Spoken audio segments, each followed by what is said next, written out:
ॐ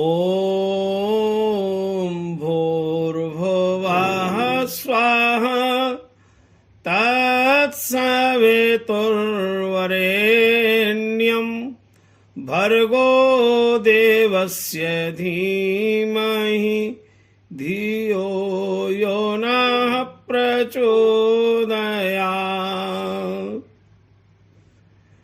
एको वशी निष्क्रियाणां बहूनाम् एकं बीजं बहुधाय करोति। तमात्मस्थं ये अनुपश्यन्ति धीरा तेषां सुखं शाश्वतं नेतरेषाम्।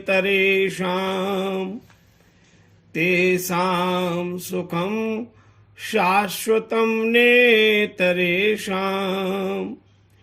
नित्यो नित्यानां चेतनश्चेतनानाम् एको बहूनां यो विदधाति कामान्। तत्कारणं सांख्ययोगाधिगम्यं ज्ञात्वा देवं मुच्यते सर्वपाशैः। ज्ञात्वा देवं मुच्यते सर्वपाशैः। आज हम सब आर्य समाज गोरेगांव मुंबई के तत्वावधान में समायोजित इस रविवारी सत्संग में 27 फरवरी को आज सब यहाँ विराजमान हैं। ऑन लाइव इस कार्यक्रम के अंतर्गत देश के भिन्न भिन्न कोनों से भी धर्मानुरागी सज्जन वृंद और यज्ञ योग और धर्म और संस्कृति के प्रति आस्थावान हमारी मातृशक्ति भी यहाँ विराजमान है। इस कार्यक्रम के संयोजक सूत्रधार आर्य समाज के यशस्वी कर्मशील मंत्री श्री पवन जी, वहाँ की समस्त विदुषी माताएं, आर्य समाज के धर्माचार्य हमारे प्रिय शास्त्री जी राजकुमार जी, हमारे बहुत ही आर्य समाज के सुप्रसिद्ध विद्वान आचार्य आनंद पुरुषार्थी जी, हमारे दिल्ली से भी जुड़ी हुई आदरणीय माता सुदेश चड्डा जी और अन्य मातृशक्ति धर्मानुरागी सज्जन वृंद। आज का जो प्रतिपाद्य विषय है वह श्वेताश्वतर उपनिषद में ईश्वर भक्ति का फल और उसके वरदान। ऋषि ध्यान जी महाराज ने 11 उपनिषदों को प्रामाणिकता के साथ स्वीकार किया है। ईश के न कठा प्रश्न मुंड मांडुक्य तैत्रीय ऐत्रेय छांदोग्य वृदारण्यक श्वेता स्वतरस्तथा। ईशोपनिषद, कठोपनिषद, मुंडक उपनिषद, मांडुक्य उपनिषद, ऐत्रेयोपनिषद, तैत्रीयोपनिषद, प्रश्नोपनिषद, छांदोग्य उपनिषद, वृदारण्यक उपनिषद और इसी क्रम में 11वीं उपनिषद है श्वेता स्वतर उपनिषद। सर्वप्रथम हम ये जाने कि उपनिषद शब्द का शाब्दिक भाव क्या है। उपनिषद शब्द उप और नी इन दो उपसर्गों के साथ सद धातु से निर्मित होता है और उप का अर्थ है सामीप्येन, नी नितराम सीदंती प्राप्नुवन्ति परम ब्रह्म यया विद्या सा उपनिषद। गुरु के पास शिष्य जब सामीप्य को प्राप्त करके निश्चित भाव से बैठ जाते हैं और श्रद्धा भक्ति के साथ जिस विद्या को प्राप्त करते हैं वह अध्यात्म विद्या उपनिषद है। यह उपनिषद की विद्या अध्यात्म जान के पिपासु साधक और ब्रह्मनिष्ठ गुरु की बीच का एक दिव्य संवाद है, उनका वार्तालाप है। आप 11 उपनिषदों को ध्यान से पढ़ेंगे तो इन 11 उपनिषदों में 25 प्रकार की भिन्न भिन्न प्रकार की शैलियां हैं। जिनमें संवादात्मक शैली है, प्रश्नोत्तर शैली है, उपदेशात्मक शैली है, भिन्न भिन्न भावों का कथन है, भिन्न भिन्न तप और ब्रह्मचर्य श्रद्धा का वर्णन है। तो ऐसे दिव्य जो ज्ञानमाला है भारत के अध्यात्म के क्षेत्र में उपनिषदों की सर्वमान्य महान गणना है। और साधक जब ब्रह्मनिष्ठ ब्रह्मपरायण गुरुदेव की शरण में जाकर साधना करता है, पापों और वासनाओं को नष्ट करता है, श्रेष्ठ कर्म और पुण्यों का उदय हो जाता है, योगाभ्यास और आत्मबोध से परम ब्रह्म का साक्षात्कार करता है। आत्मबोध की महान यात्रा यह उपनिषद है। उपनिषदों का भारतीय साहित्य में ही उच्चतम स्थान नहीं है, विश्व साहित्य में उपनिषदों की अध्यात्म के क्षेत्र में बड़ी सुप्रसिद्धि है। और भारत के अलावा विश्व के प्रबुद्ध मनुष्यों ने उपनिषदों के इस अध्यात्म ज्ञान की भूरी भूरी प्रशंसा की है। उस इतिहास की थोड़ी पृष्ठभूमि को हम देखें। विश्व साहित्य में सर्वमान उपनिषदों की प्रशंसा किस रूप में हुई है, इस पर जब हम दृष्टिपात करते हैं तो मुगल सम्राट शाहजहां के ज्येष्ठ पुत्र औरंगजेब के भाई दारा शिकोह काशी के विद्वानों से 6 महीने तक उपनिषदों की उन्होंने व्याख्या सुनी, उपनिषदों का अध्ययन किया, उपनिषदों के प्रति उसकी श्रद्धा बनारस तक खींच के ले आई। और गुरुओं की शरण में बैठ करके जिस भावना के साथ दारा शिकोह ने उपनिषदों को पढ़ा, सुना, और उसका यह प्रभाव हुआ कि 1656 में उपनिषदों का फारसी में उसने अनुवाद किया। आप देखिए क्या स्थिति है। एक तरफ औरंगजेब की कट्टरता है, एक तरफ औरंगजेब के अत्याचार है, और वहीं पर उपनिषदों की शरण में जाकर के दारा शिकोह ने अपना नाम अमर कर लिया। एक ही परिवार के 2 भाइयों में क्या विरोध का गुणधर्म है। एक भाई दारा शिकोह में जो विश्व शांति, विश्व सद्भावना और मानवता की शिक्षा उपनिषदों से प्राप्त की, इसलिए उसने उपनिषदों का फारसी भाषा में अनुवाद किया। और इसी क्रम में हम देखें फ्रेंच विद्वान एनविकल ड्यूपेरो, जिन्होंने उपनिषदों का फारसी और संस्कृत में पढ़ करके 1801 में लैटिन भाषा में उन्होंने अनुवाद किया।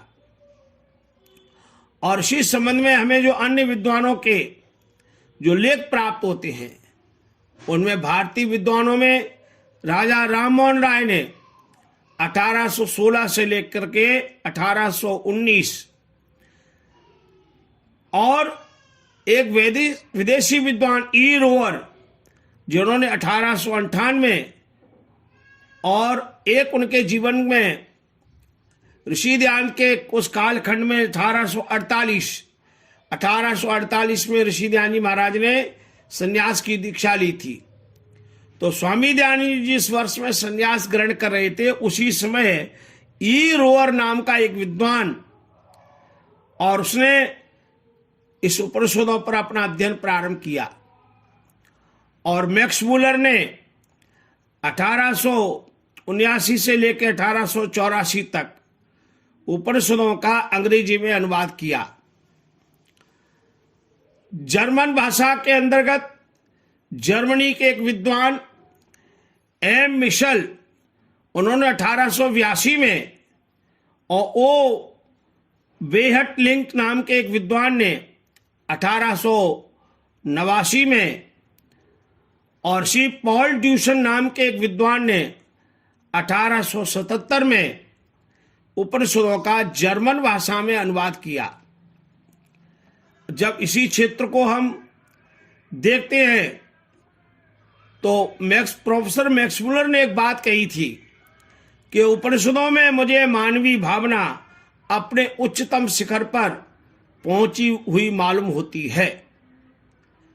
ये श्रद्धा के भाव हैं प्रोफेसर मैक्स मूलर के, जो ऑक्सफोर्ड यूनिवर्सिटी में ऋषि ध्यान जी महाराज के दर्शन किए थे मुंबई के अंदर प्रोफेसर मैक्स मूलर ने, और श्यामजी कृष्ण वर्मा को उसी ऑक्सफोर्ड यूनिवर्सिटी में संस्कृत का अध्यापक नियुक्त करने के लिए इन्हीं प्रोफेसर मैक्स मूलर के सहयोग से वह कार्य संपन्न हुआ था। सज्जनों, जब हम इस क्रम को देखते हैं कि उपनिषदों पर भारतीय और विदेशी विद्वान कितने प्रभावित हुए, तो उसमें एक शोपेनहावर नाम के दार्शनिक हैं। उन्होंने उपनिषदों के प्रति अपनी श्रद्धा के विचार अभिव्यक्त करते हुए कहा कि सारे संसार में ऐसा कोई स्वाध्याय नहीं है जो उपनिषदों के समान उपयोगी और उन्नति की ओर ले जाने वाला हो। एक दिन ऐसा होना ही है कि यह जनता का महान धर्म होगा। अध्यात्म की ज्ञान गंगा पूरे विश्व में प्रसारित होगी। यह उपनिषदों का पावन संदेश सबके लिए आस्था और विश्वास का केंद्र बनेगा। एक अंग्रेज पादरी मिस्टर होम उपनिषदों के संबंध में अपने विचार प्रकट करते हुए कहते हैं, जिन्होंने उपनिषदों की रचना की, इनसे बढ़कर न कोई विद्वान हुआ है और न भविष्य में होगा। ये विचार एक दार्शनिक पादरी के हैं जो उपनिषदों को पढ़ करके उसकी आध्यात्म विद्या से मोहित हो जाता है। माताओं बहनों, इसी क्रम में एक पादरी मर्डक का एक लेख पढ़ने को प्राप्त होता है और वो उपनिषदों के संबंध में कहता है कि उपनिषदों का ज्ञान निराशावादी हृदय में आशा का संचार करता है, शांति का उत्पादक है, और यह ज्ञान प्रातःकालीन वाटिका में भ्रमण करते समय जैसे हमारा मन आह्लादित हो जाता है, ऐसे ही उपनिषदों की विद्या पढ़ते समय हमारा मन अध्यात्म प्रेम में डूब जाता है।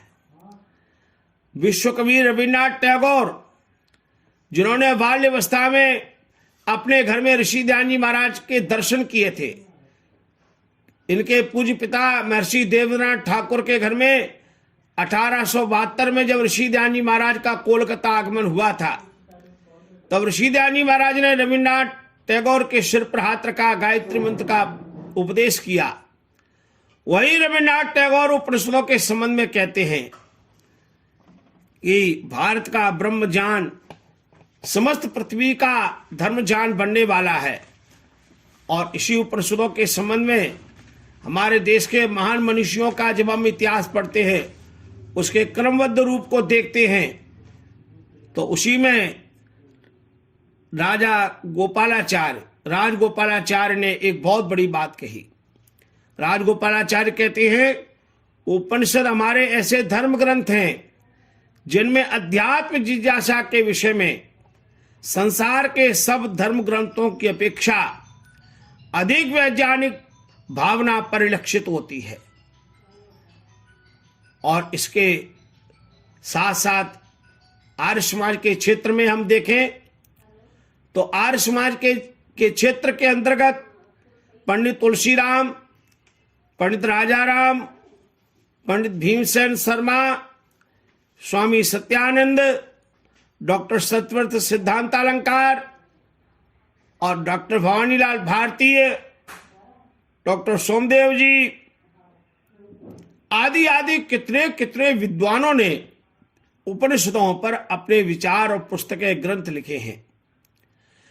उन ग्रंथों का एक पूरा का पूरा संकलन है, और मेरी अभिरुचि उपनिषदों के पढ़ने में रही, इसलिए जब दिल्ली में निवास करते समय दिल्ली के जितने बड़े बड़े प्रसिद्ध प्रकाशन केंद्र हैं, दरियागंज में हो, नई सड़क पे हो, या भिन्न भिन्न अन्य स्थानों पर हैं, वहां जाकर के मैंने उपनिषदों का साहित्य संकलित किया। और मेरे पास 11 उपनिषदों के भारत के भिन्न भिन्न विद्वानों के आदि शंकराचार्य जी से लेकर के और अन्य हमारे जितने आचार्य हुए हैं, उसमें हमारे चित्रकूट के पूज्य स्वामी रामभद्राचार्य जी महाराज भी हैं, जो प्रज्ञा चक्षु हैं, और उनके द्वारा लिखी गई 11 उपनिषदों के भाष्य भी मेरे पास हैं।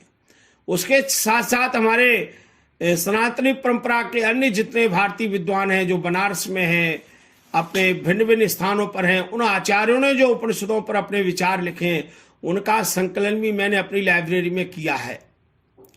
माताओं बहनों, अब हम अपने श्वेता सूत्र उपनिषद पर चलें।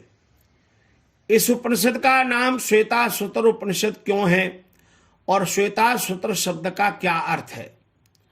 तो श्वेत शब्द का अर्थ होता है सात्विक, निर्मल, निष्पाप, सफेद, उज्जवल, और अश्वपद का अर्थ होता है विद्युत, प्रकाश, राष्ट्र, मन, घोड़ा। ये उपनिषद आशु शब्द के भिन्न भिन्न अर्थ है। और आशु गच्छति बहुत तीव्र चलता है, इसलिए इसे अश्व कहते हैं। तो श्वेत प्लस अश्वतर और श्वेताश्वतर शब्द बन जाएगा। तो इसका अर्थ है विद्युत विद्या पारंगत, प्रकाश विद्या पारंगत, उत्तम राष्ट्र वाला, उत्तम मन वाला और उत्तम यान निर्माता। ये इस पद के भिन्न भिन्न अर्थ है। तो महाभारत में अर्जुन का एक नाम श्वेताश्व है और अर्जुन पद का अर्थ भी श्वेत ही है। श्वेताश्व उपनिषद का प्राचीन महत्व क्या है, जब इस पर हम दृष्टिपात करते, चिंतन करते हैं, और एक बार मैंने विस्तार से इस पर एक लेख भी लिखा था। तो इस उपनिषद की गणना यजुर्वेद की 33 शाखा के अंतर्गत होती है, और हमारे सनातनी भाई तो इसको कृष्ण यजुर्वेद की एक 33 शाखा की एक परिगणना के रूप में स्वीकार करते हैं।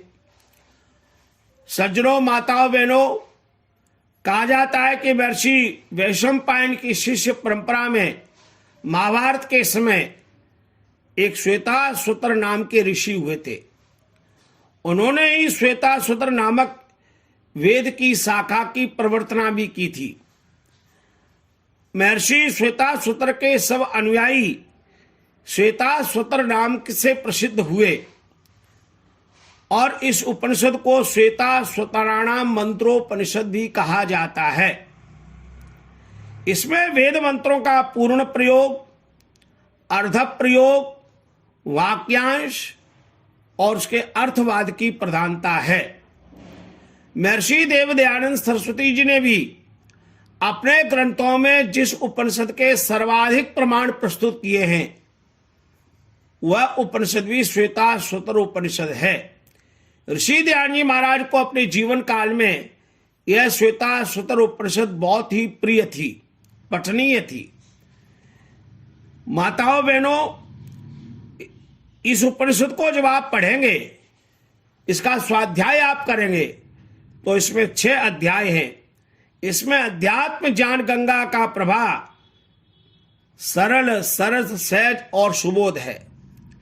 जब मैं गुरुकुल एटा में पढ़ता था, हमारे डॉक्टर वागीश जी के पूज्य पिताजी, हमारे पूज्य गुरुवर आचार्य ज्योति स्वरूप जी से मुझे पढ़ने का सौभाग्य प्राप्त हुआ बाल्यावस्था में।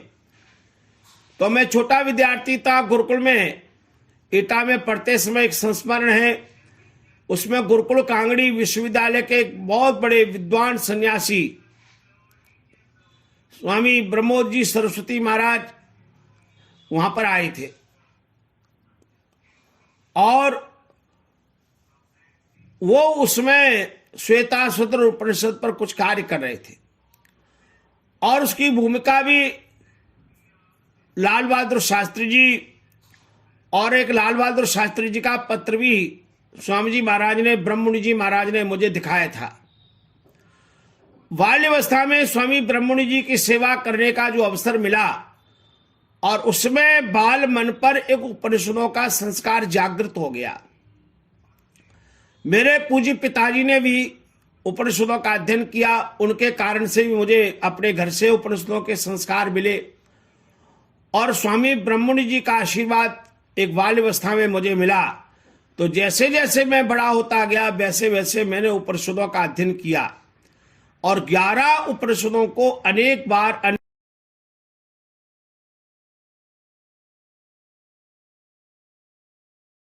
11 उपनिषदों को अनेक बार अनेक अनेक विद्वानों के भिन्न भिन्न व्याख्याओं को पढ़ने का सौभाग्य मुझे प्राप्त हो गया। यह श्वेतासूत्र उपनिषद, इसके 6 अध्याय में इतनी अध्यात्म ज्ञान की गंगा है। आदरणीय माता रेखा मलिक जी, जब आप उपनिषदों में इसको पढ़ेंगे सुनेंगे तो हमारा रोम रोम पुलकित हो जाएगा। और आज इसी के प्रथम अध्याय के 11वें श्लोक पर अब हम चिंतन करते हैं। देखिए, श्वेतासूत्र ऋषि की वाणी सुनने का आज हमें सौभाग्य प्राप्त हो रहा है। माताओं बहनों, महर्षि श्वेतासूत्र कहते हैं, जब कोई भक्त ईश्वर की उपासना करता है, हम लोग यज्ञ करते हैं, संध्या करते हैं, परोपकार के काम करते हैं, तो इन पुण्य कर्मों के अर्जन से हमें क्या मिलेगा? ईश्वर भक्ति का वरदान से हमें क्या प्राप्त होता है? ईश्वर हम पर कृपा कैसे करते हैं? आइए श्वेतासूत्र ऋषि की वाणी में इसका उत्तर सुने।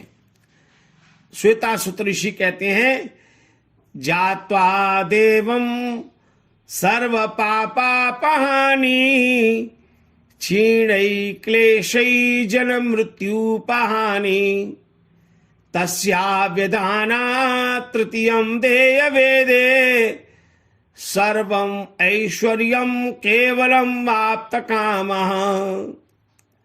महर्षि श्वेतासूत्र कह रहे हैं कि जैसे जैसे हम भगवान की आराधना करते हैं, जात्वा देवम, उस देव को जान करके, जो देव परमात्मा है, जो देवों का भी देव है, महादेव है।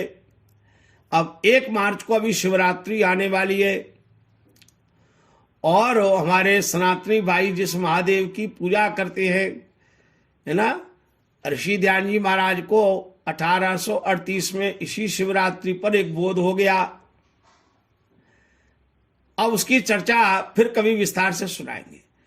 वो जो देव है, जो परमात्मा देवों का भी देव है, जिसको ऋषि ध्यान जी महाराज ने का संध्या में कहा, नमः शिवाय च शिवतराय च।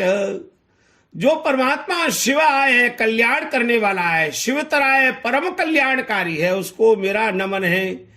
तो श्वेतासूत्र ऋषि कहते हैं, जात्वा देवम, उस परमात्मा को, उस देव को जान करके, जब परमात्मा को, देव को जान लेता है भक्त, उसको उपासना करता है, उसका ध्यान करता है, तो उसको पहला वरदान प्रभु क्या देते हैं? तो श्वेतासूत्र ऋषि कहते हैं, जात्वा देवम सर्व पापापहानि, पहला वरदान प्राप्त होता है भक्त को, सर्व पाप अपहानि। क्या बात है, क्या पद ऋषि श्वेतासूत्र ने लिखा। माताओं सज्जनों, भगवान के भक्त को प्रभु एक वरदान देते हैं, सर्व पाप अपहानि, उसके सारे पापों की अपहानि समाप्ति हो जाती है। और एक दूसरा पद भी आप प्राप्त होता है, सर्व पाश अपहानि, उसके सब पाश मिट जाते हैं, सारे बंधन मिट जाते हैं। एते शतम वरुणे सहस्रम यजिया पाशा वितता महांतः। ये जो हम मंत्र पढ़ते हैं ना बड़े यज्ञ के अंतर्गत, एते शतम, ये जो शतम सैकड़ों, सहस्रम हजारों, यजिया पाशा, प्रभु जो प्राकृतिक बंधन है उनसे मुझे मुक्त कर दो, ते विर्णो मुंचतु, उनसे मुझे मुक्ति मिल जाए। तो उन पासों से वो जो बंधन है, उत्तमम अधमम अवाधमम, अगले मंत्र में कहा जो सबसे अधम बंधन तमोगुण का पाश है, एक रजोगुण का पाश है और एक सत्व गुण का भी पास है, सात्विकता का भी पास हो जाता है ना। अज्ञान अविद्या अकर्मण्यता ये तमोगुण के बंधन हैं। चंचलता काम क्रोध ईर्ष्या ये रजोगुण के बंधन हैं। और मैं बहुत विद्वान हूँ, मैं बहुत लेखक हूँ, मैं बहुत भक्ति करने वाला हूँ, मैं बहुत दान देने वाला हूँ, मैं बहुत परोपकारी हूँ, मैं बड़े बड़े काम करने वाला हूँ, ये सात्विकता का बंधन है जो अहंकार की उत्पत्ति करता है। मैं ही सर्वश्रेष्ठ हूँ, मुझसे अच्छा कोई वक्ता नहीं हो सकता, मुझसे अच्छा कोई गीत नहीं गा सकता। ये सात्विकता का बंधन है। तो भगवान हमें इन बंधनों से, ये त्रिविध जो बंधन है, इनसे हमें मुक्त करें। तो कितनी सुंदर प्रार्थना, पहला वरदान हमें मिलेगा। राजेश पाठक जी,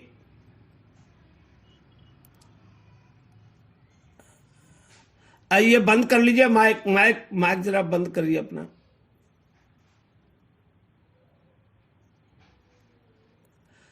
राजेश जी अपना माइक बंद कर लीजिए। हाँ सुनिए ध्यान से। तो मैं आपसे निवेदन कर रहा हूं कि श्वेता सुत ऋषि कहते कि पहला वरदान क्या मिला? पहला वरदान मिलता है सर्व पाप अपहानि, सारे पापों की समाप्ति हो जाती है। और दूसरा वरदान हमें मिला, ऋषि कहते हैं ये पाप क्या चीज है, थोड़ा समझ लें। पुण्यस्य फलमिच्छन्ति पुण्यम न कुर्वन्ति मानवा, पापस्य फल नेच्छन्ति पापम कुर्वन्ति यत्नतः। हर मनुष्य भाई पवन जी पाप का फल दुख नहीं चाहता है, लेकिन पुरुषार्थ करके पाप में प्रवृत्ति रहती है। और सबकी कामना रहती है मुझे पुण्य का फल जो सुख है वो मिल जाए, लेकिन पुण्य करना नहीं चाहता। तो पुण्यस्य फलम इच्छन्ति पुण्यम न कुर्वन्ति मानवा। सब मानव पुण्य का फल सुख तो चाहते हैं कि मेरे जीवन में सदा सुख बना रहे, लेकिन पुण्य में करने में प्रवृत्ति नहीं होती। और सभी मानव दुख नहीं चाहते, लेकिन दुख का जो कारण है पाप, उस पाप में प्रवृत्ति रहती है। तो यह पाप कैसे छूटेंगे? दुर्गुण, दुर्व्यसन और दुख, इनसे मुक्ति मिलेगी परमात्मा की कृपा से। कृष्ण पक्ष से शुक्ल पक्ष की यात्रा है ये।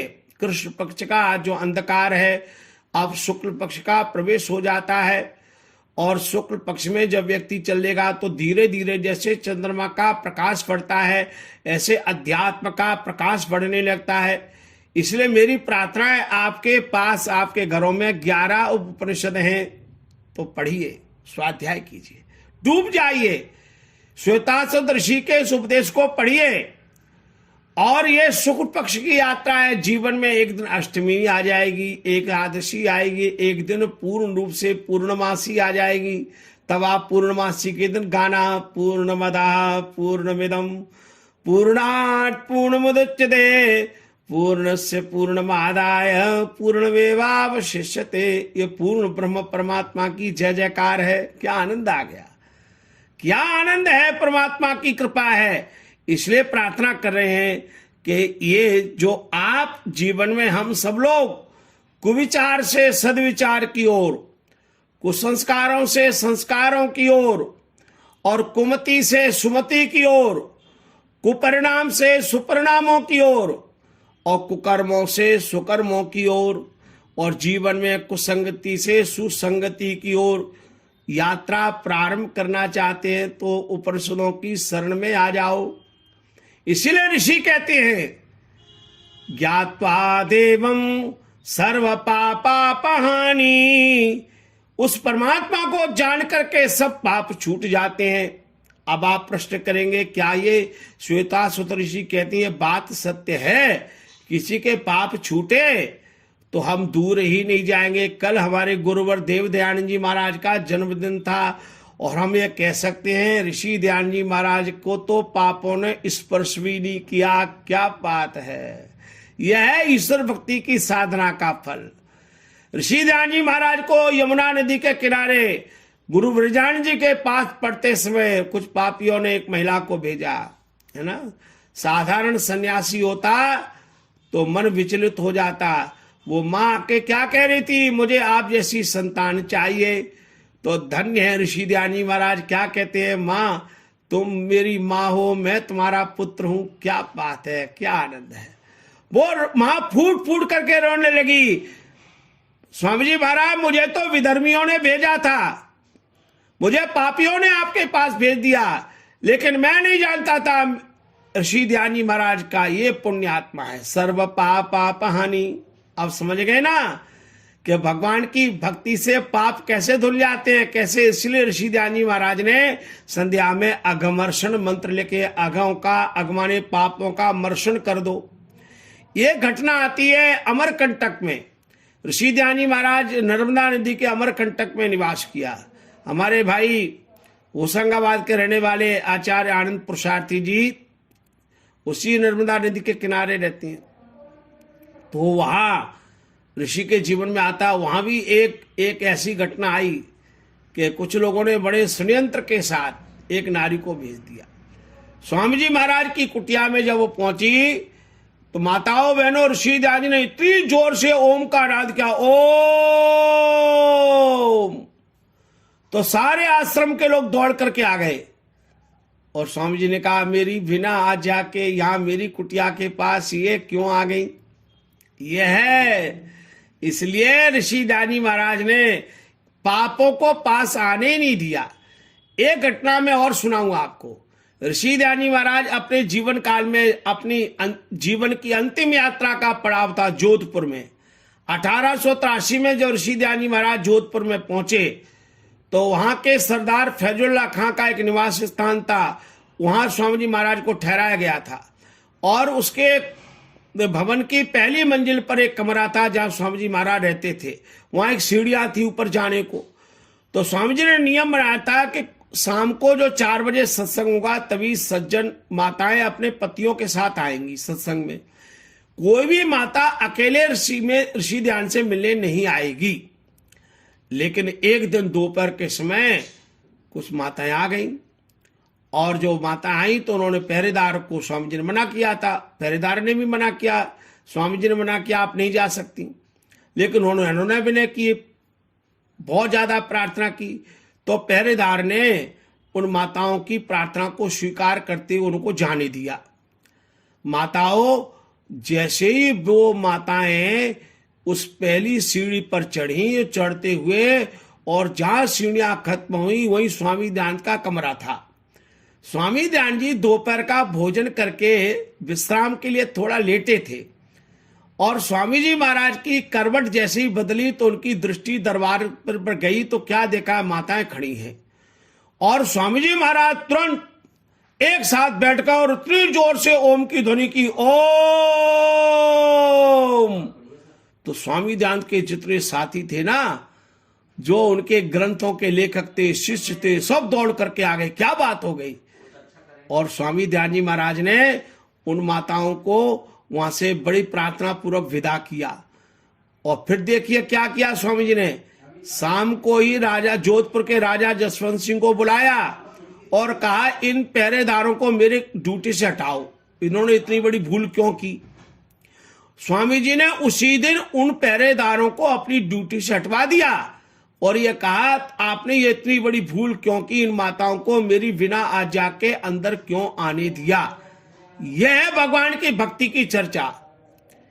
इसलिए मनु जी महाराज ने एक बात लिखी तो मुझे पढ़ के आश्चर्य होता था। मनु जी लिखते हैं, अब युवावस्था में अपने बेटी से भी पिता भी एकांत में नहीं मिले। ये बात थोड़ी कड़वी है, लेकिन आज हमें देखने को प्राप्त हो रहा है। बहुत से लोग अपने परिवार की बेटियों के साथ ही अन्याय और अत्याचार कर देते हैं।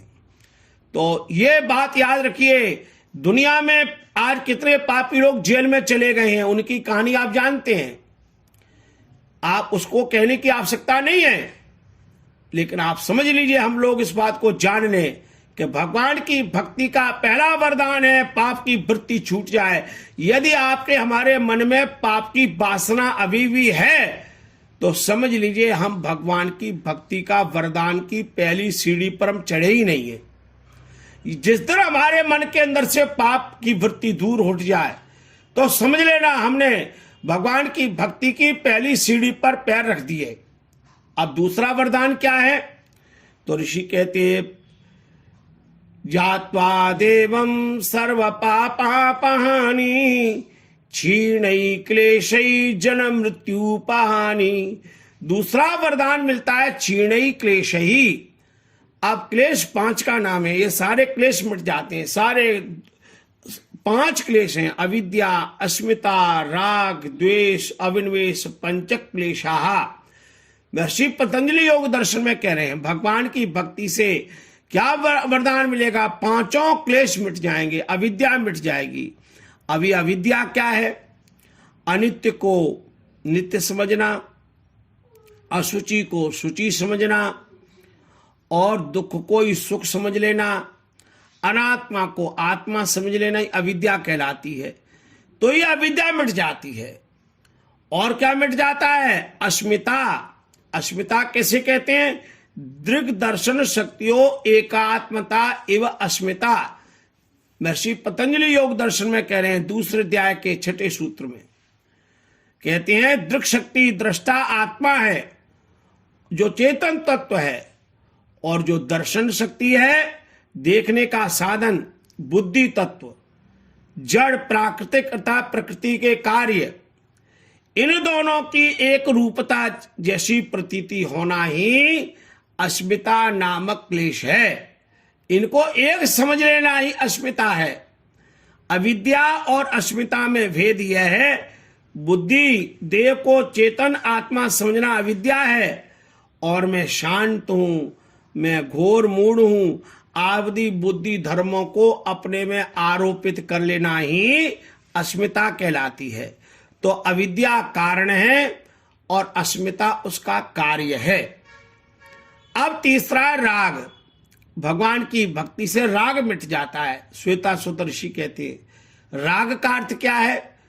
तो महर्षि पतंजलि योग दर्शन में कहते हैं सुखानुशयी रागा, दूसरे अध्याय का 7वां सूत्र है। कहते हैं दुख का अनुसरण करने वाला भाव, ये जो है ना, ये सुखानुशयी रागा ये है। तो सुखानुशयी रागा का अर्थ क्या है? सुख का अनुसरण करने वाला जो भाव है वो राग है। अब भोगे सुखों को बार बार भोगने की इच्छा, और यह राग ही आसक्ति का कारण है। अब कोई व्यक्ति बंबई में रहता है, उसको मिठाई बहुत पसंद है। अब वो बंबई से दिल्ली आ जाए तो दिल्ली में पूछेगा भैया मुझे वहां घर बनाना है जहां मिठाई की दुकान पास में हो। अब किसी व्यक्ति को यज्ञ बहुत प्रिय है तो वो मकान खरीदने जाएगा तो ये देखेगा मुझे वहां मकान खरीदना है जहां पास में मंदिर हो तो मैं वहां जाके यज्ञ कर सकूं, ऐसा मंदिर हो जहां मैं भगवान की आराधना कर सकूं।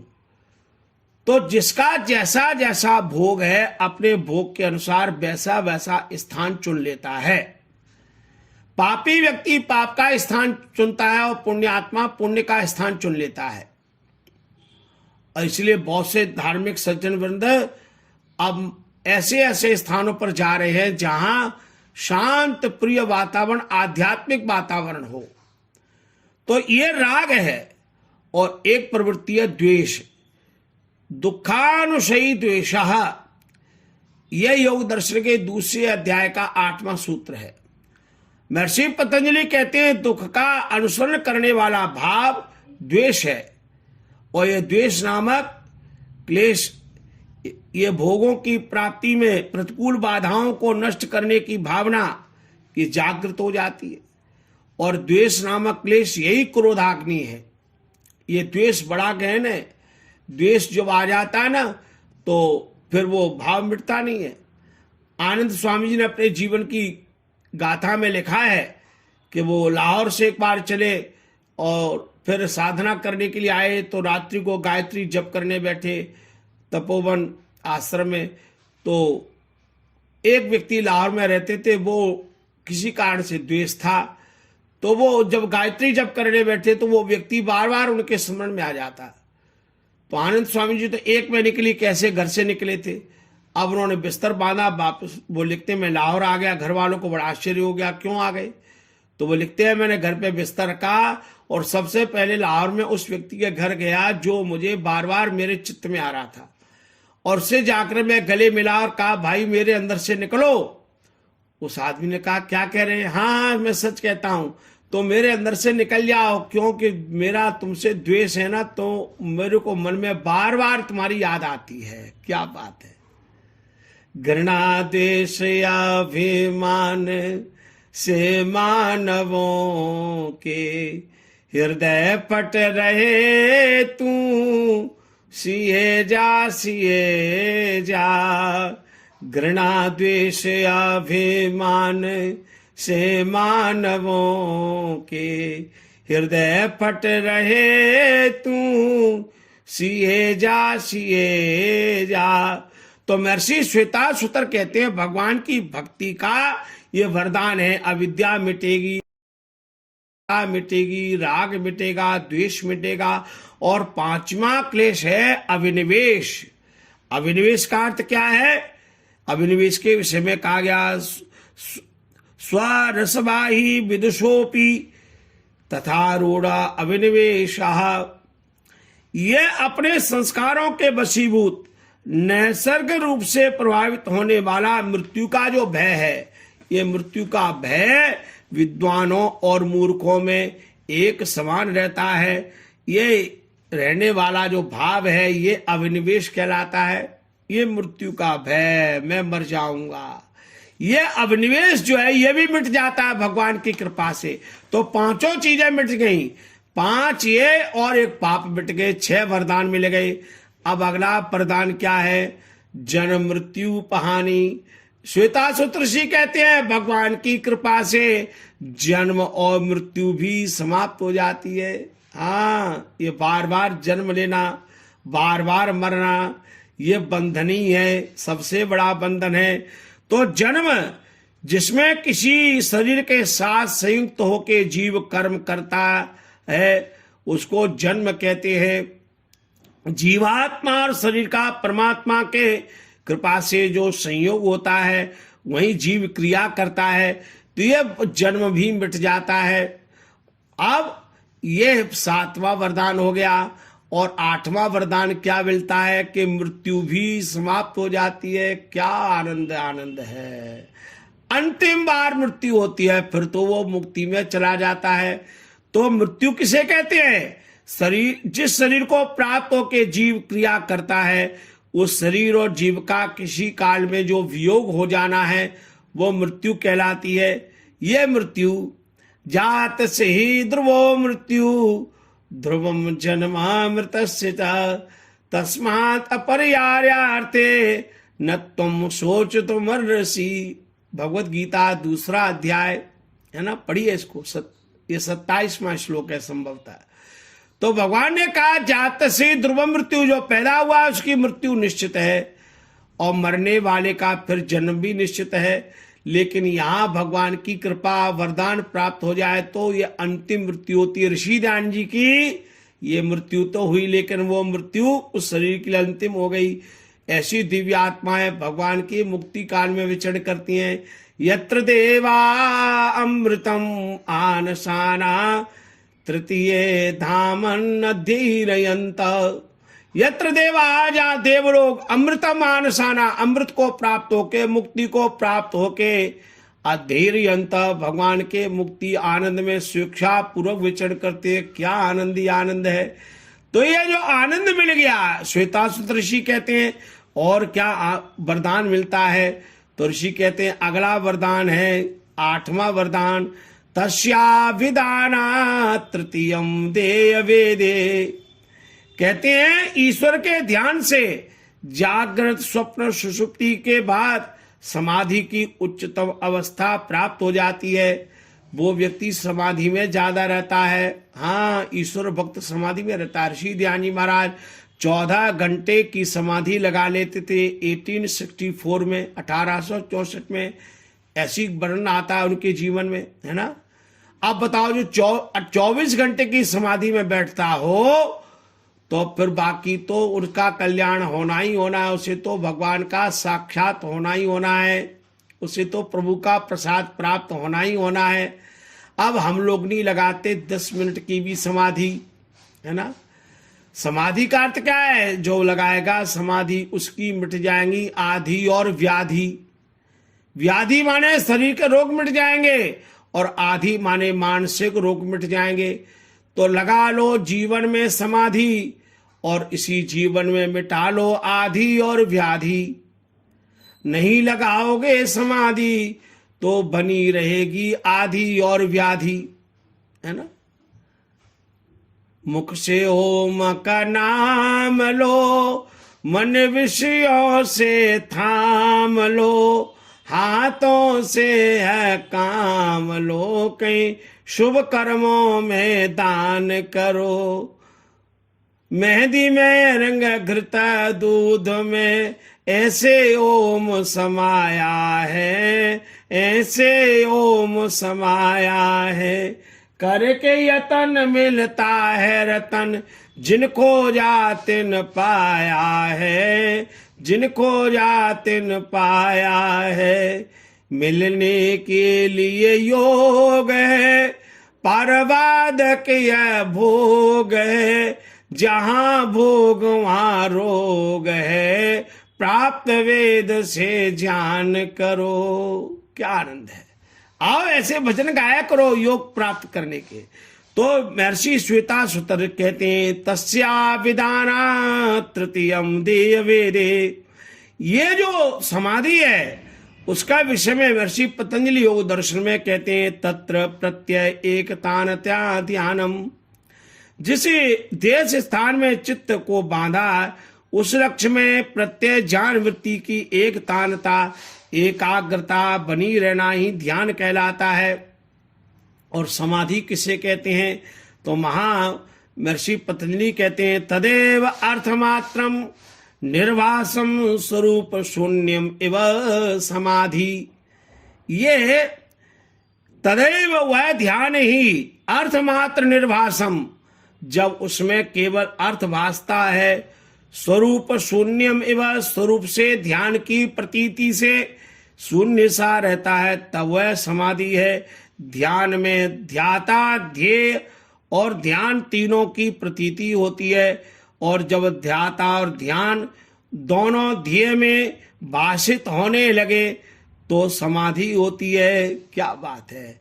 अब केवल ध्येय रहेगा, न ध्याता रहा और न ध्यान रहा, केवल ध्येय ही ध्येय रह जाता है, तो समाधि की परम अवस्था प्राप्त हो जाती है। यम नियम आसन प्राणायाम प्रत्याहार धारणा ध्यान समाधि, समाधि लग जाती है। तो आओ हम अपने जीवन में लक्ष्य करें कि हम ध्यान में बैठे, भगवान की भक्ति में बैठे। तो अगली बात कहते हैं, अब और वरदान क्या मिलता है? तो अगला वरदान 9वां गिनाते हैं, देह भेदे, देह का भेद मिट जाता है। जिस देह में हम रहते हैं ना, इस देह में रहते रहते आसक्ति हो गई। जब पैदा हुए थे तो इसी शरीर में शैशव अवस्था को देखा, फिर थोड़े बड़े हो गए तो इसी शरीर में अपनी किशोर अवस्था को देखा। उसके फोटो भी हमारे पास, माता पिता फोटो खींच लेते हैं बचपन में, तो हम बड़े होकर के अपने फोटो को देखते हैं। मैं बचपन में ऐसा था, 2 वर्ष का था तब ऐसा था, अब 5 साल का ऐसा था, अब 8 साल का ऐसा था, फिर 15 साल का ऐसा था, फिर तरुणावस्था आ गई तब ऐसा था, फिर विवाह, फिर आ गई युवावस्था, विवाह हो गया, विवाह के फोटो एल्बम बनवा ली, एल्बम में देखते रहते हैं अपने को। मैं जयमाला ऐसे पहना रहा था, पत्नी ने मुझे माला पहनाई और दोनों माला माल हो गए, माला पहन के, है ना, हो गए माला माल। और घर में बहुत सारे माल आ गए। अब उन मालों को देखते हैं, फिर धीरे धीरे बूढ़े होते हैं तो दादा बन जाते हैं, फिर पोते पोती की शादी देखते हैं, फिर हम दादा बन करके, फिर दाढ़ी मेरी तरह सफेद हो जाती है, फिर हम कहते हैं अब तो मैं काले से सफेद वाला हो गया। अब देखो ये बचपन के फोटो, 2 साल के फोटो से प्रेम करता है, 10 साल के फोटो से प्रेम करता है, 15 साल के फोटो से प्रेम करता है, शादी के फोटो से प्रेम करता है, अब दादा नाना बन करके फोटो से प्रेम कर रहा है। ये हमारे शरीर में अपने से आसक्ति हो गई।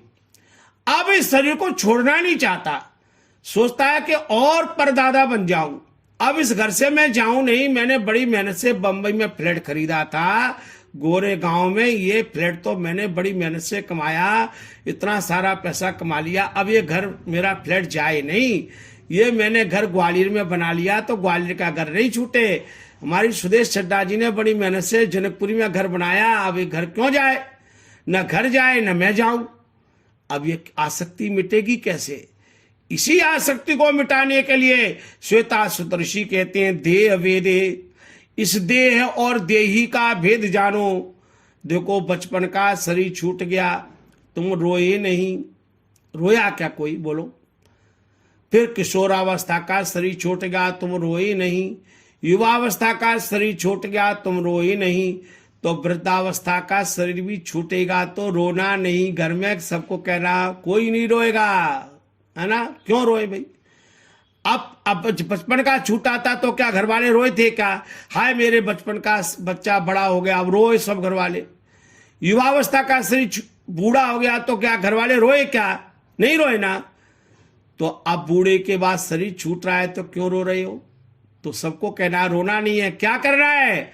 श्वेताश्वतर ऋषि कहते हैं देही, इस देह में जो देही है उसको जान लो। मेरी आपसे प्रार्थना है, जो माताएं सज्जन यहाँ बैठे हैं, भगवत गीता के दूसरे अध्याय के 11वें से लेके 30 श्लोक तक 1-2 बार पढ़िए। इस बात को दोबारा सुन लीजिए।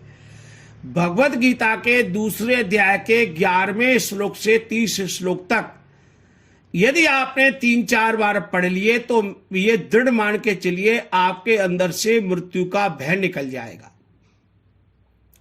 देही नित्यम अवध्योयम देहे सर्वस्व भारत। भगवान कह रहे हैं ये देही जो आत्मा है वो अवध्य है, वो मरती नहीं है। आत्मा वही बचपन में वही थी, वही आत्मा युवावस्था में थी, वही आत्मा वृद्धावस्था में है। शरीर बदल गया है लेकिन आत्मा वही है। जो एक रस है उससे प्रेम करना है, जो बदल रहा है उससे क्या प्रेम करना? जो बदल रहा है उससे कोई प्रेम करने की चीज है क्या? शरीर से प्रेम तब होता है जब शरीर एक जैसा रहता। ये शरीर तो बदल गया, इसमें रहने वाला जो नहीं बदला है, श्वेताश्वतर ऋषि कह रहे हैं जो नहीं बदलने वाला आत्मा है। आओ हम जो इतने बड़ी आयु के लोग यहाँ बैठे हैं ना, सब आए और अपन अभ्यास करें इसी शरीर को देख देख करके। अपने घर में दर्पण में खड़े हो जाओ और दर्पण के सामने शरीर को देख करके कहो ये शरीर मैं नहीं हूं, तू तो बदलने वाला है। अपने शरीर से खुद कहना है, अरे तू कभी कौन से कपड़े पहनता है, कभी कौन से कपड़े पहनता है, सवेरे कुछ पहनता है, दोपहर को कुछ पहनता है, शाम को कुछ पहनता है, शादी में जाता है तो और तरह का लगता है। तू इतना बदलता रहता है, इतने कपड़े पहनता है, तो कपड़े की तरह तुम भी बदल रहे हो। इसलिए तुमसे मैं काम लूंगा। मैं इन आंखों से देखूंगा, इन कानों से सुनूंगा, इस वाणी से बोलूंगा, इन हाथ से काम करूंगा, लेकिन ये काम करते हुए मेरा लक्ष्य तो अंदर जो देही है, देही आत्मा, उसको जानना है। क्या बात ऋषि श्वेताश्वतर समझा रहे हैं। अपने कभी हम लोग अभ्यास करें, हाँ घर में बैठ के आधा घंटा लगाइए इस बात पर।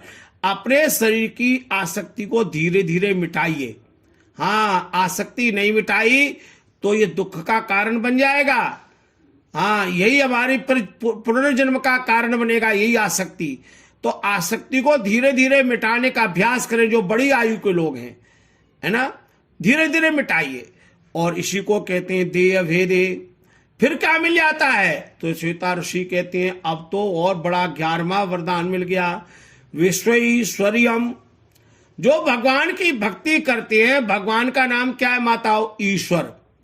और ईश्वर का अर्थ है जिसके पास बहुत सारा ईश्वर हो। और भगवान शब्द का अर्थ भी ईश्वर ही होता है। भग शब्द के 6 अर्थ हैं। 6 चीजें जिसके पास हैं उसका नाम भगवान है। उसमें 6 में एक नाम ऐश्वर्य है। क्या भगवान का ऐश्वर्य है, क्या परमात्मा की महानता है। तो जो भगवान की भक्ति करता है उसको ऐश्वर्य मिल जाता है, सब ऐश्वर्य प्राप्ति हो जाती है, अणिमा आदि सब सिद्धियां प्राप्त हो जाती हैं। हमारे सनातनी भाई तो कहते हैं, हनुमान चालीसा पढ़ते हैं ना सनातनी भाई, तो उसमें वो ऐश्वर्य गिनाती है, अष्ट सिद्धि नव निधि के दाता, असवर दीन जानकी माता। जानकी माता जिन्हें हनुमान जी को अष्ट सिद्धियां नव निधि दे दी। ये हनुमान जी को मिली या न मिली, लेकिन याद रखिए भगवान की जो भक्ति करता है उसको ये सिद्धियां प्राप्त हो जाती हैं। आप योग दर्शन में पढ़ लो, ये सिद्धियां ऋषि ध्यान जी महाराज को भी प्राप्त हो गई।